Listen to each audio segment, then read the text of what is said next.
Hi all. നമ്മുടെ ഇന്നത്തെ class CA ഫൗണ്ടേഷൻ്റെ ബിസിനസ് മാത്സിലെ ഫസ്റ്റ് ചാപ്റ്ററിലെ സെക്കൻഡ് യൂണിറ്റ് ആയ പ്രപ്പോർഷൻസ് ആണ്.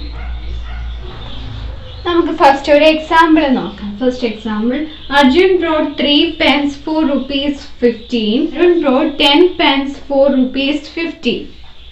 അർജുൻ 15 rupeesന് 3 പെന്നും അരുൺ 50 rupeesന് 10 പെൻസും വാങ്ങിച്ചു. നമുക്ക് ഇവരുടെ നമ്പർ ഓഫ് പെൻസും കോസ്റ്റും തമ്മിലുള്ള റേഷ്യോ നോക്കാം. അർജുൻ്റെ നമ്പർ ഓഫ് പെൻസ് എത്രയാണ്? 3. റേഷ്യോ വരുമ്പോൾ എന്താണ്? ഡിവൈഡഡ് ബൈ 3 ഡിവൈഡഡ് ബൈ 50 എന്ന് വരും. Number of pens by cost, number by cost ചെയ്ത് നോക്കി. നമ്പർ ബൈ കോസ്റ്റ് അപ്പോൾ എന്താണ്? 3/15. 3/15 സിംപ്ലിഫൈ ചെയ്താൽ നമുക്ക് എത്ര വരും? 1/5 എന്ന് വരും. അപ്പോൾ നമ്പർ ടു കോസ്റ്റ് റേഷ്യോ എന്ന് പറഞ്ഞാൽ എത്രയാണ്? 3:15 ആണ്. അതിനെ സിംപ്ലിഫൈ ചെയ്തപ്പോൾ നമുക്ക് എത്ര കിട്ടി? 1:5 എന്നും കിട്ടി. Arun brought 10 pens for ₹50. 50 rupeesന് 10 pens വാങ്ങിച്ചു. അപ്പോൾ എന്ത് വരും? Number by cost, number to cost ratio നോക്കി എത്ര വരും? 10/50 എന്ന് വരും. ഇത് സിംപ്ലിഫൈ ചെയ്താൽ എത്ര വരും? 1/5 എന്ന് വരും. Number of pens to cost ratio എത്രയാണ്? 10:50 ആണ്. അത് സിംപ്ലിഫൈ ചെയ്തപ്പോൾ നമുക്ക് എത്ര കിട്ടി? 1:5 ആണ്. അപ്പം ഈ കേസിൽ എന്താണ് റേഷ്യോ? 3:15 ആണ്. ഈ കേസിലെ റേഷ്യോ എന്താണ്? 10:50 ആണ്. 3:50 എന്ന് പറയുന്നത് തന്നെയല്ലേ 1:5? 10:50 എന്ന് പറയുന്നത് തന്നെയല്ലേ 1:5? എന്ന് വെച്ചാൽ എന്താണ്? ഈ രണ്ട് റേഷ്യോസും ഈക്വൽ ആണെന്നല്ലേ നമുക്കിപ്പോൾ കിട്ടിയത്. 3:15 കണ്ടാൽ 3:15 10:15 എങ്കിൽ എന്താണ്? അത് രണ്ടും ഈക്വൽ റേഷ്യോസും ആണ്. 3:15 എന്നുള്ള റേഷ്യോയും 10:15 എന്നുള്ള റേഷ്യോയും ഈക്വൽ ആണ്. റേഷ്യോസ് ഈക്വൽ ആകുമ്പോഴാണ് നമ്മൾ അതിനെ പ്രപ്പോർഷൻ എന്ന് വിളിക്കുന്നത്. റേഷ്യോസ് ഈക്വൽ ആകുമ്പോഴാണ് നമ്മൾ അതിനെ പ്രപ്പോർഷൻ എന്ന് വിളിക്കുന്നത്. രണ്ട് റേഷ്യോസ് ഈക്വൽ ആകുമ്പോഴാണ് പ്രപ്പോർഷൻ എന്ന് വിളിക്കുന്നത്. പ്രപ്പോർഷൻ കാണിക്കുന്നത് ഈക്വൽ ടു സൈൻ യൂസ് ചെയ്തല്ല, 2 കോളൻ യൂസ് ചെയ്തായിരിക്കും. ഇങ്ങനെയായിരിക്കും. 4 പോയിന്റ്സ് യൂസ് ചെയ്തായിരിക്കും. ഇതുപോലെ ആയിരിക്കും പ്രപ്പോർഷൻസ് കാണിക്കുന്നത്. രണ്ട് റേഷ്യോസ് ഈക്വൽ ആകുമ്പോഴാണ് നമ്മൾ അത് പ്രപ്പോർഷൻ എന്ന് പറയുന്നത്. A:B എന്ന് പറഞ്ഞ റേഷ്യോയും C:D എന്ന് പറഞ്ഞ റേഷ്യോയും ഈക്വൽ ആണെങ്കിൽ ഇത് തമ്മിൽ നമുക്ക് എന്ത് പറയാം? പ്രപ്പോർഷണൽ എന്ന് പറയാം. ABCD ആരെയും പ്രപ്പോർഷൻ എന്ന് പറയാം.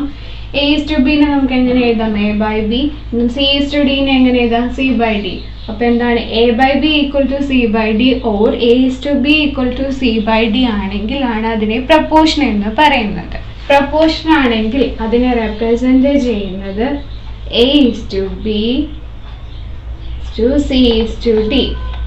പ്രപ്പോർഷനെ റെപ്രസെന്റ് ചെയ്യുന്നത് ഇങ്ങനെയാണ്. പ്രപ്പോർഷന്റെ റെപ്രസെന്റേഷൻ ഇപ്പൊ ABCD എന്ന് പറയുന്നത് പ്രപ്പോർഷണൽ ആണെങ്കിൽ ഇതിനെ റെപ്രസെന്റ് ചെയ്യുന്നത് ഇങ്ങനെയാണ്. ഇത് നമുക്ക് എങ്ങനെ എഴുതാം? A/B = C/D ആണല്ലോ. അപ്പൊ ഇങ്ങനെ ക്രോസ് മൾട്ടിപ്ലൈ ചെയ്താലോ AD = BC എന്ന് എഴുതാലോ, BC എന്ന് എഴുതാലോ, A × D B × C. അപ്പൊ AD = BC എന്നും എഴുതാം.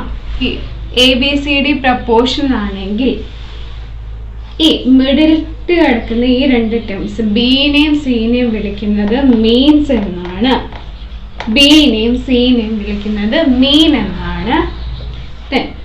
രണ്ടറ്റത്ത് കിടക്കുന്നതിനെ വിളിക്കുന്നത് എക്സ്ട്രീംസ് എന്നാണ്.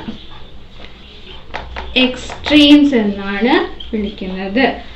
എന്താണ്? മിഡിൽ കിടക്കുന്ന ബിനെയും സിനെയും വിളിക്കുന്നത് മീൻസ് എന്നും രണ്ട് എൻസിലുള്ള എനെയും ഡിനെയും വിളിക്കുന്നത് എക്സ്ട്രീംസ് എന്നാണ്. മിഡിലുള്ള ബിനെയും സിനെയും വിളിക്കുന്നത് മീൻസ് എന്നും രണ്ട് എൻസിലുള്ള എനെയും ഡിനെയും വിളിക്കുന്നത് എക്സ്ട്രീംസ് എന്നാണ്. ഇപ്പൊ ABCD പ്രപ്പോർഷണൽ ആണെങ്കിൽ ബിയും സി എന്ന് പറയുന്നതാണ് അതിന്റെ മീൻസ്, എയും ഡി എന്ന് പറയുന്നതാണ് അതിന്റെ എക്സ്ട്രീംസ് എന്ന് പറയുന്നത്. ഇത് നമുക്ക് എങ്ങനെ പറയാം? The product of two extremes is equal to product of means. Product of extremes is equal to product of means എന്ന് പറയാം.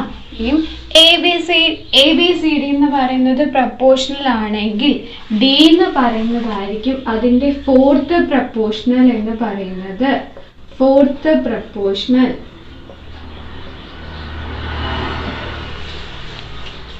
A B C D proportional ആണെങ്കിൽ അതിൻ്റെ ഫോർത്ത് പ്രപ്പോർഷണൽ എന്ന് പറയുന്നത് ഡി ആയിരിക്കും. അപ്പം എന്തൊക്കെയാണ് നമ്മൾ പഠിച്ചേ? രണ്ട് പ്രപ്പോർഷണൽസ് ഈക്വൽ ആണെങ്കിൽ, അത് എ ഈസ് ടു ബിയും സി ഈസ് ടു ഡിയും ഈക്വൽ ആണെങ്കിൽ നമുക്ക് എ ബി സി ഡി ആദ്യം പ്രപ്പോർഷണൽ എന്ന് പറയാം. എയും ബിയും സി ഡിയും പ്രപ്പോർഷണൽ ആണെന്ന് പറയാം. അതിൽ രണ്ട് എൻസി കിടക്കുന്നത്, അതായത് ഫസ്റ്റ് ടേമും ഫോർത്ത് ടേമിനെ നമ്മൾ വിളിക്കുന്നത് എക്സ്ട്രീംസ് എന്നും മിഡിൽ കിടക്കുന്ന രണ്ട് ടേംസിനെ വിളിക്കുന്നത് മീൻസ് എന്നുമാണ്. അതായത് എയും ഡിയും എക്സ്ട്രീംസും ആണ്, ബിയും സിയും എന്ന് പറയുന്നത് മീൻസും ആണ്. A B C D proportional ആണെങ്കിൽ ഡി എന്ന് പറയുന്നതാണ് ഫോർത്ത് പ്രപ്പോർഷണൽ എന്ന് പറയുന്നത്. പിന്നെ എന്താണ് പഠിച്ചത്? Product of two extremes is equal to product of two mean. എക്സ്ട്രീംസിന്റെ പ്രോഡക്റ്റ് എന്ന് പറയുന്നത് മീനിന്റെ പ്രോഡക്റ്റിനോട് ഈക്വൽ ആയിരിക്കും എന്നും പഠിച്ചു. അടുത്തത് നമുക്ക് കണ്ടിന്യൂസ് പ്രപ്പോർഷൻ നോക്കാം. കണ്ടിന്യൂസ് പ്രപ്പോർഷൻ എന്ന് പറയുന്നത് A B C are in continuous proportion എന്ന് പറഞ്ഞാൽ എ ഈസ് ടു ബി എന്ന് പറയുന്നത് ബി ഈസ് ടു സിയോട് ഈക്വൽ ആയിരിക്കും. എ ബി സി കണ്ടിന്യൂസ് പ്രപ്പോർഷനിലാണെന്ന് പറയുവാണെങ്കിൽ എ ഈസ് ടു ബി എന്ന് പറയുന്നത് ബി ഈസ് ടു സിയോട് ഈക്വൽ ആയിരിക്കും.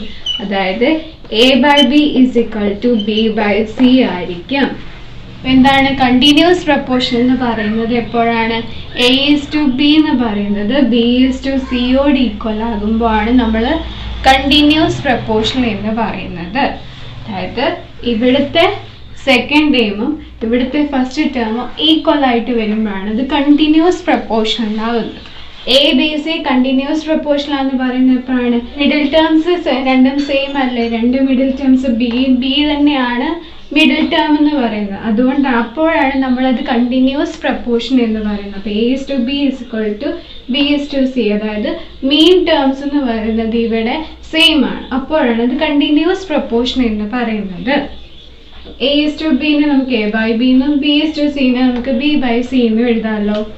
ഇത് തമ്മിൽ ക്രോസ് ചെയ്താൽ എന്ത് വരും? A into C A C, B into B B square. B is equal to എന്ന് പറഞ്ഞ് എഴുതാമല്ലോ. B is equal to root of A C എന്ന് എഴുതാം.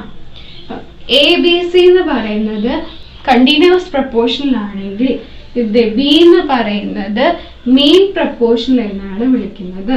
മീൻ പ്രപ്പോർഷണൽ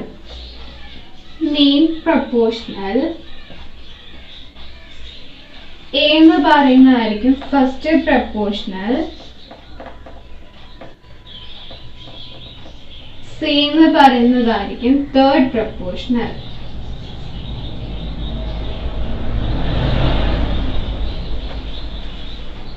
എ ബി സി എന്ന് പറയുന്നത് കണ്ടിന്യൂസ് പ്രപ്പോർഷൻ ആണെങ്കിൽ പറയുന്നതായിരിക്കും മീൻ പ്രപ്പോർഷൻ എന്ന് പറയുന്നത്, സി എന്ന് പറയുന്നതായിരിക്കും തേർഡ് പ്രപ്പോർഷൻ എന്ന് പറയുന്നത്, എ എന്ന് പറയുന്നതായിരിക്കും ഫസ്റ്റ് പ്രപ്പോർഷൻ എന്ന് പറയുന്നത്.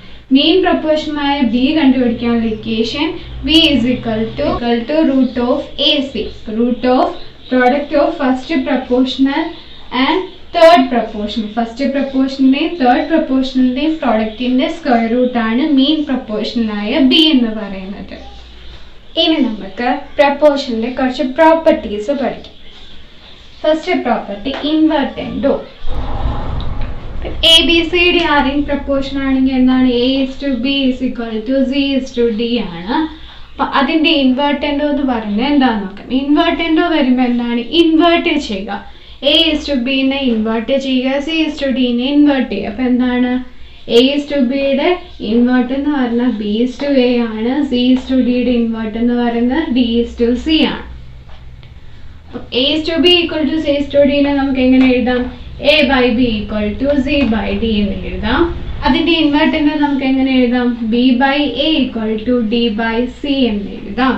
അതിന്റെ invertendo B by A equal to D by C എന്നായിരിക്കും. ഇനി അടുത്ത നമുക്ക് ഓൾട്ടർനെൻഡോ നോക്കാം. ഓൾട്ടർനെൻഡോ എന്ന് പറഞ്ഞാൽ എന്താണ്? ഓൾട്ടർ ചെയ്യുക. അതായത് ബിയുടെ പൊസിഷനിലേക്ക് സിയും സിയുടെ പൊസിഷനിലേക്ക് ബിയും കൊണ്ടുവരിക. അപ്പൊ എന്താണ്? A by C is equal to B by D എന്നാകും. അതായത് A is to C is equal to B is to ഡിയോട് ഈക്വൽ ആയിരിക്കും. A is to C equal to B is to ഡിയോട് ഈക്വൽ ആയിരിക്കും. ആണ് ഇൻവേർട്ടൻ്റ് എന്ന് പറഞ്ഞാൽ ഇൻവേർട്ട് ചെയ്യുക. A/B ആണ്. A/B ഈക്വൽ ടു C/D ആണെങ്കിൽ അതിൻ്റെ ഇൻവേർട്ടൻ്റ് എന്ന് പറയുന്നത് B/A = D/C ആയിരിക്കും. എന്താണ് നമ്മുടെ ആക്ച്വൽ റേഷ്യോനോട് ഇത് ഈക്വൽ ആയിരിക്കും. ഇനി ഓൾട്ടർനേറ്റോ എന്ന് പറഞ്ഞാൽ എന്താണ്? A/B = C/D ആണെങ്കിൽ അതിൻ്റെ ഓൾട്ടർനേറ്റോ എന്ന് പറയുന്നത് A/C = B/D ആയിരിക്കും. ബിയുടെയും സിയുടെയും പൊസിഷൻസ് മാറി. A/C = B/D ആയിരിക്കും. അടുത്തത് കമ്പോണൻറ്റോ. കമ്പോണൻറ്റോ എന്ന് പറയുന്നത് A+B/B = C+D/T. അതായത് A/B = C/D എന്നാണല്ലോ. A/B എന്നുള്ളത് എയുടെ സ്ഥാനത്ത് A+ ആഡ് ചെയ്ത് എഴുതുക. A+B divided by B = C+D/D. അതെന്താണ്? കമ്പോണൻറ്റോ. റേഷ്യോ ഒക്കെ എഴുതിയാലോ A+B/B = C+D/D എന്ന് എഴുതാം. ഇനി ഡിവിഡൻഡോ. ഡിവിഡൻഡോ എന്ന് പറഞ്ഞാൽ എന്താണ്? കമ്പോണൻറ്റോ എന്ന് പറഞ്ഞപ്പോൾ ആഡ് ചെയ്തു. അപ്പം ഡിവിഡൻഡോ വരുമ്പോൾ സബ്ട്രാക്ട് ചെയ്യും. അപ്പം എന്താണ്? A-B/B = C-D/D. ഡിവിഡൻഡോ വരുമ്പോൾ എന്താണ്? സബ്ട്രാക്ട് ചെയ്തു. A-B/B = C-D/D എന്നാകും. കമ്പോണൻറ്റോ എന്ന് പറഞ്ഞപ്പം A+B/B എന്നും C+D/D യോടായിരിക്കും ഈക്വൽ. ഡിവിഡൻഡോ വന്നപ്പോൾ എന്താണ്? A-B/B C-D/D ആയിരുന്നു. അപ്പോൾ കമ്പോണൻറ്റോ ആൻഡ് ഡിവിഡൻഡോ കൂടെ വന്നാലോ? അപ്പോൾ കമ്പോണൻറ്റോ ആൻഡ് ഡിവിഡൻഡോ എന്ന് പറയുമ്പോൾ എന്താണ്? കമ്പോണൻറ്റോ ആൻഡ് ഡിവിഡൻഡോ വരുമ്പോൾ എന്താണ്? A+B ഡിവിഡൻഡോടെ എന്താണ്? A-B. അപ്പോൾ A+B/A-B = C+D. കമ്പോണൻറ്റോടെ ഡിവിഡൻഡോ ആകുമ്പോൾ എന്താണ്? C-D. അപ്പോൾ A+B/A-B = C+D/C-D ആയിരിക്കും എന്ത്? കമ്പോണൻറ്റോ ആൻഡ് ഡിവിഡൻഡോ എന്ന് പറയുന്നത്. ഇൻവേർട്ടൻറ്റോ എന്ന് പറയുന്നത് എന്താണ്? A/B = C/D അല്ലെങ്കിൽ A/B = C/D ആണെങ്കിൽ B/A = D/C ആയിരിക്കും. അല്ലെങ്കിൽ B/A = D/C ആയിരിക്കും. ഇനി ഓൾട്ടർനേറ്റോ എന്ന് പറഞ്ഞാൽ എന്താണ്? ബിയുടെയും സിയുടെയും പൊസിഷൻസ് മാറ്റി. അപ്പൊ എന്താണ്? A/C = B/D or A/C = B/D ആയിരിക്കും. കമ്പോണൻറ്റോ എന്ന് പറയുമ്പോൾ എന്താണ്? B = C/D കമ്പോണന്റ് എന്ന് പറയുമ്പോൾ എന്താണ്? A+B numerator plus denominator divided by denominator numerator plus denominator divided by denominator. അപ്പൊ എന്താണ്? A+B/B = C+D/D. അടുത്തത് ഡിവിഡൻഡോ. ഡിവിഡൻഡോ വരുമ്പോൾ എന്താണ്? സബ്ട്രാക്ഷൻ ആണ്. അപ്പം എന്താണ്? Numerator minus denominator divided by denominator numerator minus denominator divided by denominator. അപ്പം എന്താണ്? A-B/B C-D/D അതായിരിക്കും എന്ത്? ഡിവിഡൻഡോ എന്ന് പറയുന്നത്. ഇനി രണ്ടും കൂടെ വന്നാലോ? കമ്പോണൻറ്റോ ആൻഡ് ഡിവിഡൻഡോ ആണ് ക്വസ്റ്റ്യൻ എങ്കിലോ? കമ്പോണൻറ്റോ ആൻഡ് ഡിവിഡൻഡോ ആണെങ്കിലോ A+B/A-B = C+D/C-D. A+B/A-B = C+D/C-D. അടുത്ത എന്താണ്? ആഡൻഡോ. ആഡൻഡോ എന്ന് പറയുമ്പോൾ എന്താണ്? ആഡ് ചെയ്യുക. A/B = C/D ആണെങ്കിൽ അതിൻ്റെ ആഡൻഡോ എന്ന് പറയുന്നത് എന്തായിരിക്കും? A+C/B+D. അതായത് ന്യൂമറേറ്റേഴ്സ് തമ്മിൽ ആഡ് ചെയ്യുക ഡിവൈഡഡ് ബൈ ഡിനോമിനേറ്റേഴ്സ് ആഡ് ചെയ്യുക. റേഷ്യോസ് 1/3 = 1/4 = 1/6 എന്നായിരുന്നെങ്കിൽ എന്തായിരിക്കും? ന്യൂമറേറ്റേഴ്സ് ആഡ് ചെയ്യുക 1 + 1 + 1 ഡിവൈഡഡ് ബൈ ഡിനോമിനേറ്റേഴ്സ് ആഡ് ചെയ്യുക. അപ്പോൾ എന്താണ്? 3 + 4 + 6 ആയിരിക്കും ആഡൻഡോ എന്ന് പറയുന്നത്. അപ്പോൾ എന്താണ്? ഈക്വൽ ടു ഇനി വേറെ E/F G/H ഇങ്ങനെ കുറേ റേഷ്യോസ് ഉണ്ടായിരുന്നെങ്കിലും എന്താണ് അതിൻ്റെ ആഡൻഡോ എന്ന് പറഞ്ഞാൽ എന്തായിരിക്കും? ന്യൂമറേറ്റേഴ്സ് ആഡ് ചെയ്യുക. അപ്പം A+C+E+G ബൈ ഡിനോമിനേറ്റർ B+D+F+H ആയിരിക്കും. ഇനി സബ്ട്രാക്റ്റൻഡോ ആയിരുന്നെങ്കിലോ? ആഡൻഡോ എന്ന് പറഞ്ഞപ്പോൾ ന്യൂമറേറ്റേഴ്സ് ആഡ് ചെയ്തു ഡിവൈഡഡ് ബൈ ഡിനോമിനേറ്റേഴ്സ് ആഡ് ചെയ്തു. അപ്പോൾ സബ്ട്രാക്റ്റൻഡോ വരുമ്പോൾ എന്താണ്? സബ്ട്രാക്ട് ചെയ്യുക. ന്യൂമറേറ്റേഴ്സ് സബ്ട്രാക്ട് ചെയ്യുക ഡിവൈഡഡ് ബൈ ഡിനോമിനേറ്റേഴ്സ് സബ്ട്രാക്ട് ചെയ്യുക. അപ്പോൾ എന്താണ്? A - C - E - G divided by B minus D minus F minus H അങ്ങനെ പോകും. ആഡ് ഉണ്ടോ എന്ന് പറഞ്ഞാൽ ന്യൂമറേറ്റേഴ്സ് ആഡ് ചെയ്യുക, ഡിവൈഡഡ് ബൈ ഡിനോമിനേറ്റേഴ്സ് ആഡ് ചെയ്യുക. സബ്ട്രാക്ട് ഉണ്ടോ എന്ന് പറഞ്ഞാൽ എന്താണ്, ന്യൂമറേറ്റേഴ്സ് സബ്ട്രാക്ട് ചെയ്യുക, ഡിവൈഡഡ് ബൈ ഡിനോമിനേറ്റേഴ്സ് സബ്ട്രാക്ട് ചെയ്യുക. അപ്പോൾ ഇതാണ് പ്രപ്പോർഷൻ്റെ ബേസിക്സ് എന്ന് പറഞ്ഞത്. ഇതിൻ്റെ എക്സസൈസ് ക്വസ്റ്റ്യൻസും അതിൻ്റെ സൊല്യൂഷൻസുമായി നമുക്ക് അടുത്ത വീഡിയോയിൽ കാണാം. Thank you all.